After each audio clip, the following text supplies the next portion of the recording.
Tom, what I wanted to ask you is, in your opinion, what is actually the added value? What is the benefit of talking about the environment and security together? Many people resist this idea, saying that actually it can harm the environment and how we think about the environment if we introduce the security or even the military discourse. Why should we link the two? There are several answers to that.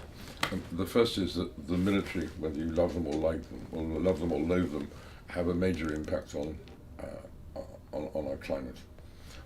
There are big military bases. There are the role of the military. It is an important part of society, whether that's in China or India or America or here in Europe. Secondly, increasingly the thinking part of the top of the military has come to recognize that what we've done to the climate change, done to the climate so far, has military implications. It affects how they do their job. And it's not just having more resources and more helicopters to rescue people from flood situations.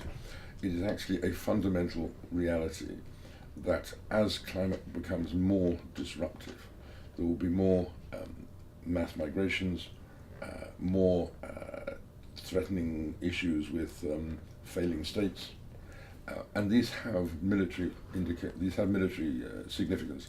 And I suppose if I had to pick just one story, it would be the emerging tension in Asia between China and India, both of them dependent on melting glacier water to keep the validity of Western China and the Indian masses stable. So these are huge issues. Unless we engage with the military in these discussions, they won't become apparent in the political discourse. Secondly, if I may, there is an accusation, I've heard less often now, that we're securitizing the debate. Actually, the last thing the military want to do is to get dragged into the politics of climate change, which is toxic enough. But I would reverse it. I think we're engaged in greening the military.